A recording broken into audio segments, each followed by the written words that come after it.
Samajwadi party Lok Sabha चुनाव को लेकर एक्शन मोड में है।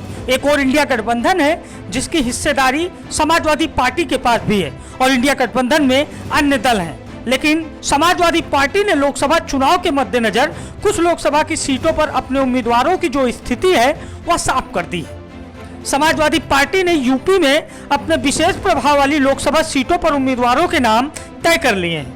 इनमें कई हाई प्रोफाइल सीटें हैं तो कई समाजवादी पार्टी की पारंपरिक सीटें, लेकिन इनमें से जो नाम हैं वो कई बड़े नाम हैं।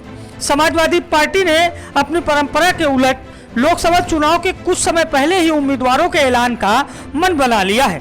पहले चुनाव में ऐसा देखा जाता था कि समाजवादी पार्टी लोकसभा चुनाव के आखिरी समय में टिकट जारी करती थी, लेकिन अब समाजवादी पार्टी ने राजनीति के साथ अपने पैटर्न को बदला है और माना जा रहा है कि समाजवादी पार्टी ने चुनाव के पहले ही उम्मीदवारों के ऐलान का मन बना लिया है। उम्मीदवारों के नाम अंदर खाने में फाइनल कर दिए गए हैं। 1 दर्जन से अधिक सीटों पर सपा के संभावित उम्मीदवारों के नाम भी सामने आ रहे हैं। सामने आई उम्मीदवारों की संभावित सूची की माने तो समाजवादी पार्टी के मुखिया अखिलेश यादव खुद कन्नौज लोकसभा सीट से मैदान में होंगे, तो वहीं आजमगढ़ की रणभूमि में समाजवादी पार्टी के राष्ट्रीय महासचिव शिवपाल यादव ताल ठोकते नजर आएंगे। राष्ट्रीय प्रवक्ता राजीव राय को सपा घोसी से चुनावी मैदान में उतार सकती है, तो वहीं समाजवादी पार्टी के प्रदेश अध्यक्ष नरेश उत्तम पटेल कुर्मी बाहुल्य फतेहपुर से चुनाव लड़ सकते हैं। मैनपुरी जो समाजवादी पार्टी की परंपरागत सीट है, वहां से मौजूदा सांसद डिम्पल यादव भी चुनावी मैदान में होंगी। अगर बात की जाए फर्रुखाबाद की, तो यहां से डॉक्टर नवल किशोर शाक्य, बदायूं से पूर्व सांसद धर्मेंद्र यादव, फिरोजाबाद से राम गोपाल यादव के बेटे अक्षय यादव, अंबेडकर नगर से लालजी वर्मा, फैजाबाद से अवधेश प्रसाद, प्रतापगढ़ से डॉक्टर आर.के. वर्मा और कौशाम्बी से इंद्रजीत सरोज के उम्मीदवार बनाए जाने की चर्चा है। वहीं अगर बात की जाए लखनऊ लोकसभा सीट की, तो यहां संभावित उम्मीदवार के रूप में रविदास मल्होत्रा का नाम तय माना जा रहा है।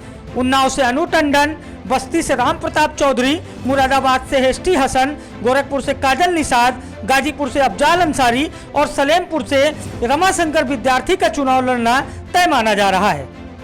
माना जा रहा है कि इन सभी के नाम चुनाव के ठीक पहले घोषित करके समाजवादी पार्टी धरातल पर माहौल बनाने का प्रयास करेगी।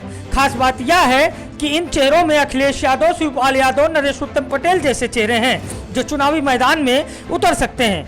2024 में एक और एनडीए होगा तो वही दूसरी ओर इंडिया गठबंधन होगा और इस इंडिया गठबंधन की प्रमुख सहयोगी समाजवादी पार्टी होगी। सत्ता पक्ष और विपक्ष दोनों की निगाह समाजवादी पार्टी के प्रदर्शन पर होगी, क्योंकि समाजवादी पार्टी अगर जिस तरह से प्रदर्शन करती है वही उत्तर प्रदेश में विपक्ष के प्रदर्शन का पैमाना तय करेगा। अगर बात की जाए सपा की, तो सपा बेहतर प्रदर्शन करना चाहेगी, जिससे इंडिया गठबंधन यूपी में बेहद मजबूत होगा। लेकिन अगर कहीं सपा बैकफुट पर नजर आती है तो फिर से एनडीए का भगवा पूरे यूपी में लहरा सकता है।